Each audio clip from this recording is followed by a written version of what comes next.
السلام علیکم ورحمۃ اللہ۔ گلوبل اسلامک ایجوکیشن کے پروگرام کیا آپ جانتے ہیں میں خوش آمدید۔ میں ہوں آپ کا ٹیچر محمد عمران غیاث۔ روزے کے متعلق فقہی مسائل کی آج 8ویں کلاس ہے، تو چلیں شروع کرتے ہیں۔ مولایا صلی وسلم دائما ابدا علی حبیبک خیر الخلق کلہم۔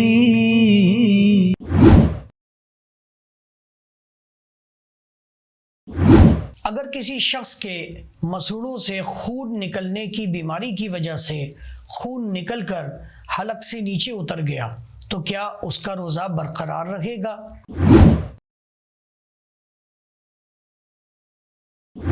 اس صورت میں 3 حالتوں میں سے کوئی ایک حالت ہو سکتی ہے۔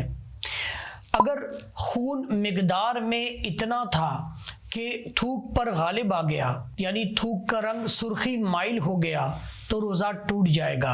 اور اگر خون اتنی مقدار میں نہ تھا اور حلق میں اس کا ذائقہ بھی محسوس نہ ہوا تو روزہ نہیں جائے گا۔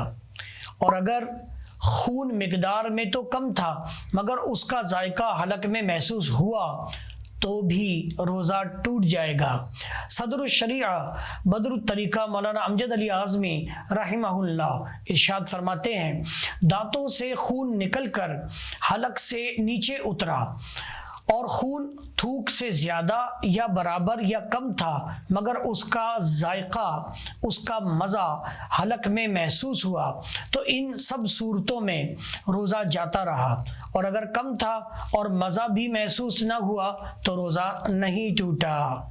ناظرین محترم، آج کی کلاس یہی ختم کر رہا ہوں۔ انشاءاللہ اگلی کلاس میں ہم اور آگے بڑھیں گے اور روزے کے حوالے سے مزید مسائل فقہیہ سنیں گے اور یاد کریں گے۔ آئی ہوپ کہ آج کی کلاس آپ کو پسند آئی ہوگی، اور اگر آپ کو آج کی کلاس پسند آئی ہے تو نیچے کمنٹ سیکشن میں ضرور کمنٹ کریں۔ امید کرتا ہوں کہ آپ لوگ میرے ساتھ ساتھ چلیں گے، اور اگر آپ چاہتے ہیں کہ میری یہ ویڈیوز آپ کو جلد ملتی رہیں تو پلیز سبسکرائب کریں میرے اس چینل کو اور شیئر کریں، لائک کریں۔ جزاکم اللہ خیرہ۔